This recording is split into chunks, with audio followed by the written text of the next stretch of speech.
नरेंद्र मोदी ने शपथ ग्रहण से पहले 7 लोक कल्याण मार्ग स्थित अपने आवास पर संभावित मंत्रियों के साथ मीटिंग की। मोदी ने इन्हें फोन कर चाय पर चर्चा के लिए बुलाया था। बैठक में 4 पूर्व सीएम राजनाथ सिंह, शिवराज सिंह चौहान, मनोहर लाल खट्टर और कुमारस्वामी शामिल हुए। मोदी के साथ ही आज मंत्री पद की शपथ ले सकते हैं। इसी तरह कौन कौन सांसद मंत्री पद की शपथ ले सकते हैं, चलिए आपको बताते हैं। राजनाथ सिंह बीजेपी 17वीं लोकसभा में रक्षा मंत्री रहे। लोकसभा में भाजपा के उपनेता थे। भाजपा के पूर्व राष्ट्रीय अध्यक्ष थे राजनाथ। वर्तमान में लखनऊ से सांसद हैं। उत्तर प्रदेश के मुख्यमंत्री भी रह चुके हैं राजनाथ।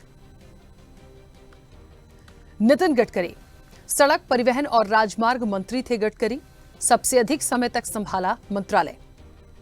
महाराष्ट्र के पीडब्ल्यूडी मंत्री के रूप में काम किया। भाजपा के राष्ट्रीय अध्यक्ष भी रहे हैं गडकरी। नागपुर निर्वाचन क्षेत्र का कर रहे प्रतिनिधित्व। पीयूष गोयल भारतीय राजनीतिज्ञ और चार्टर्ड अकाउंटेंट हैं। गोयल वाणिज्य और उद्योग मंत्री भी रहे। पीयूष गोयल महाराष्ट्र से राज्यसभा सांसद हैं। पीयूष गोयल भाजपा के राष्ट्रीय कोषाध्यक्ष भी रहे हैं। गोयल वित्त मंत्री का भी संभाला था अतिरिक्त प्रभार। ज्योतिरादित्य सिंधिया बीजेपी पिछली सरकार में नागरिक उड्डयन मंत्री थे। सिंधिया 2020 से मध्य प्रदेश से राज्यसभा सांसद हैं। वर्तमान चुनाव में मध्य प्रदेश के गुना से बने हैं सांसद। 2020 में थामा था भारतीय जनता पार्टी का दामन। माधवराव सिंधिया के पुत्र हैं ज्योतिरादित्य सिंधिया। जयंत चौधरी रालोद उत्तर प्रदेश से राज्यसभा के सदस्य हैं। राष्ट्रीय लोक दल के हैं राष्ट्रीय अध्यक्ष। 1 मार्च 2024 को एनडीए का थामा दामन। अनुप्रिया पटेल अपना दल एस की हैं राष्ट्रीय अध्यक्ष। शिक्षिका और सामाजिक कार्यकर्ता के रूप में भी इन्होंने काम किया है। रोहनिया विधानसभा से विधायक रह चुकी हैं अनुप्रिया। पिछली सरकार में रही वाणिज्य और उद्योग राज्य मंत्री। लोकसभा में मिर्जापुर का कर रही हैं प्रतिनिधित्व। चलिए, रामनाथ ठाकुर जेडीयू से हैं। बिहार से राज्यसभा सांसद हैं रामनाथ ठाकुर। राज्यसभा में जनता दल यूनाइटेड के नेता हैं। लालू प्रसाद यादव की पहली कैबिनेट में ये मंत्री भी रह चुके हैं। नीतीश कुमार की सरकार में भी मंत्री रहे रामनाथ ठाकुर। मोहन नायडू टीडीपी से हैं। श्रीकाकुलम लोकसभा से सांसद चुने गए हैं मोहन नायडू। तीसरी बार लोकसभा के सांसद चुनकर आए हैं नायडू। टीडीपी के राष्ट्रीय महासचिव भी हैं मोहन नायडू। लोकसभा में टीडीपी के नेता हैं नायडू।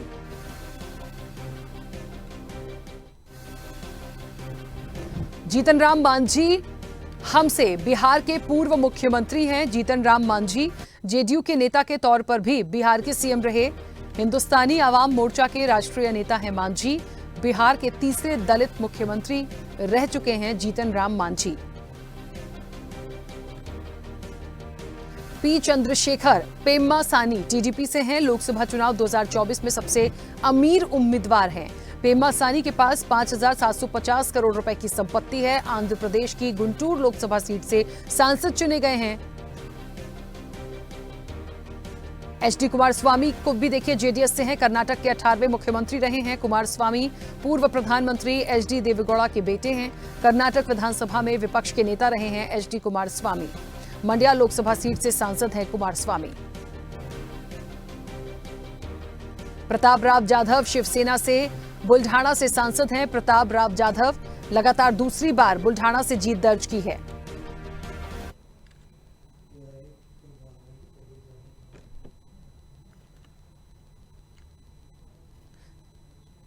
चलिए, और इस वक्त आपको बता दें कि चेतन सिंह ठाकुर हमारे साथ जुड़ गए हैं। इंदौर से ब्यूरो चीफ हैं। चेतन जी, मुझे लगता है बड़ा महत्वपूर्ण आज का दिन भी है, क्योंकि एक नई सरकार वो नए चेहरे जो नई जिम्मेदारियां भी संभालेंगे। देश के प्रधानमंत्री के साथ साथ जो कि शपथ लेंगे नरेंद्र मोदी शाम 7:15 बजे। मुझे लगता है इन तमाम लोगों को जो फोन गया है और फोन पहुंचने के बाद भी जो संभावित नाम है लगभग जिन लोगों का तय माना जा रहा है और सब एक साथ वहां पहुंचे, सब एक कहते हैं ना कि एक कड़ी और एक बड़ी टीम के रूप में देखेंगे। और कितना महत्वपूर्ण देख रहे हैं जो मध्य प्रदेश से नाम गए हैं।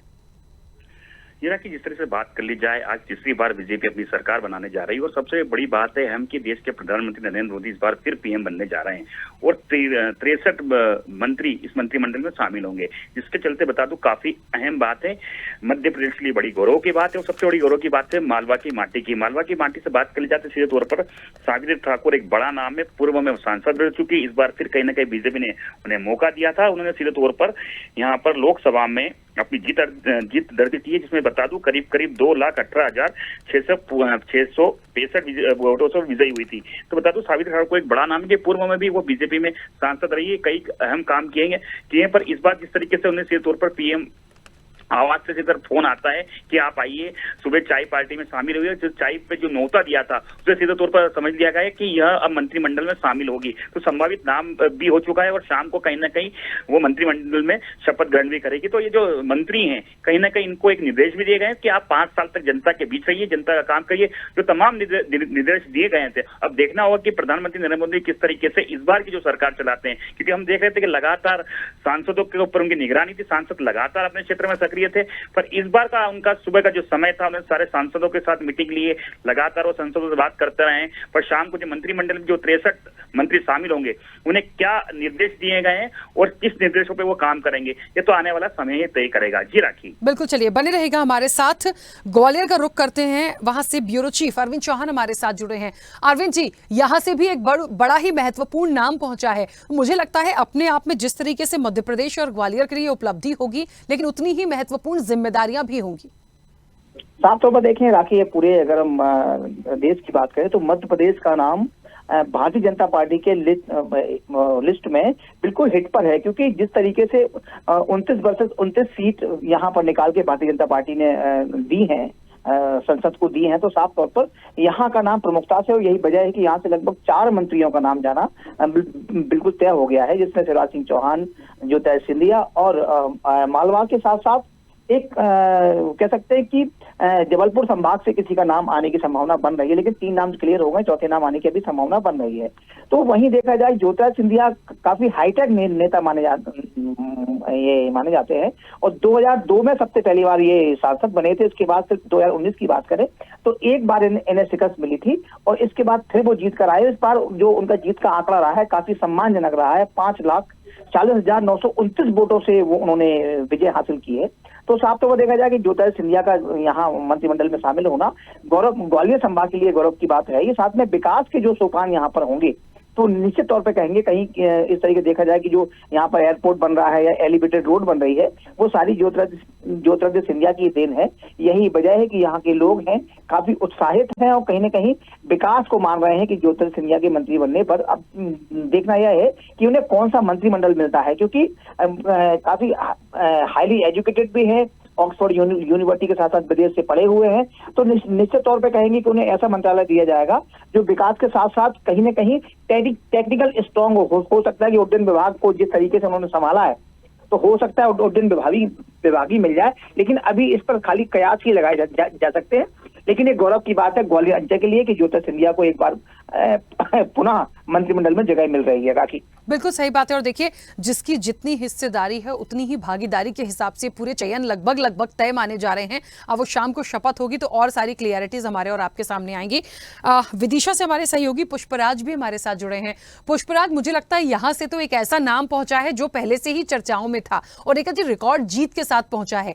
कितना महत्वपूर्ण मानते हैं इस चेहरे को और जब जिम्मेदारियां दी जाएंगी तो उसे किस तरह से देखें? राखी जी, जिस तरह शिवराज सिंह चौहान ने जीत हासिल की है, 8 लाख मतों से ज्यादा मतों से जीते हैं। और यहाँ तक कि उन्होंने मोदी जी को भी दिखा दिया है कि उनका किस रिकॉर्ड से जीत हुई है। ये तो खैर शिवराज जी का लगभग जाना तय था, केंद्र में मंत्री बनना तय था, क्योंकि जब मोदी जी आए थे तो उन्होंने कहा था कि शिवराज जी को दिल्ली ले चलेंगे। तो ये तय। अच्छा, 18 साल से मुख्यमंत्री रहे हैं, उन्होंने कई ऐसे काम किए, बहुत अच्छे काम किए। और मध्य प्रदेश में लाडली बहना योजना का बहुत लाभ मिला है। और मध्य प्रदेश में कांग्रेस की एक भी सीट नहीं आई है। इसका प्रमुख कारण लाडली बहना योजना रही है। जी राखी। बिल्कुल, चलिए, मुझे लगता है बड़ा महत्वपूर्ण एक ये दिन है आज का, और जितनी जिम्मेदारियां दी जाएंगी। अच्छा, एक बात और पुष्पराज जी आपसे ही पूछना चाहती हूं मैं, क्योंकि शिवराज सिंह चौहान का जिस तरीके से नाम आ रहा है, काफी कुछ उतार चढ़ाव बीच में हुए, एक अच्छी रिकॉर्ड जीत वो लेकर आए हैं।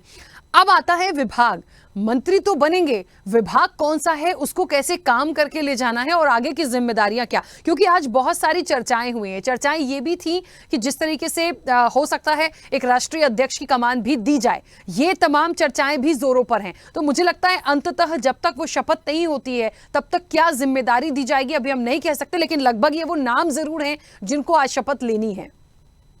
जी राखी जी, ये चीज सही है, मगर सूत्रों के अनुसार जानकारी मिल रही है, बार बार जानकारी मिल रही है कि शिवराज सिंह चौहान को कृषि मंत्री बनाया जा सकता है और केंद्र में जगह दी जा सकती है। क्योंकि जिस तरह से दूसरी तरफ ये भी देखा जाए कि शिवराज सिंह चौहान खुद एक किसान के बेटे हैं और किसान हैं, और खेती को, किसानी को भली भांति जानते हैं, इसलिए उन्हें कृषि मंत्री का दर्जा, कृषि मंत्री बनाया जाएगा, ऐसा सूत्रों के अनुसार जानकारी प्राप्त हो रही है। जी राखी जी। बिल्कुल, चलिए, मुझे लगता है बड़ा महत्वपूर्ण ये होगा। चेतन जी, एक बार फिर से वापस मैं इंदौर का ही रुख करती हूँ। यहाँ से जो नाम और तमाम चीजें निकली हैं, बहुत संक्षेप में मुझे बताइएगा, ओवरऑल मध्य प्रदेश को जहां इस वक्त रखा गया है, कितना बड़ा वर्चस्व होगा? और बार बार एक सवाल उठ रहा था कि सरकार पूरी चल नहीं पाएगी, लेकिन मुझे लगता है ये जो नाम एक मिली जुली सरकार के साथ जो जा रहे हैं, गठबंधन के साथ, ये अपनी जिम्मेदारियां बहुत एक ताकत के साथ निभाएंगे। जरा कि जिस तरीके से बात कर ली जाए तो यह जो नाम है काफी अहम नाम है, क्योंकि पूर्व सांसद भी रह चुकी, काफी अनुभवी भी है, पर कहीं ना कहीं उनका टिकट काट दिया गया था बीच में, उसके बाद फिर कहीं ना कहीं विश्वास के तौर पर टिकट दिया गया। एक बड़ा चेहरा है, और बता दूं जिस तरीके से आदिवासी बहुमूल्य क्षेत्र है और वहाँ कई विकास की दरकार है, इसको लेकर कहीं ना कहीं उन्हें इस मंत्रिमंडल में शामिल किया गया है।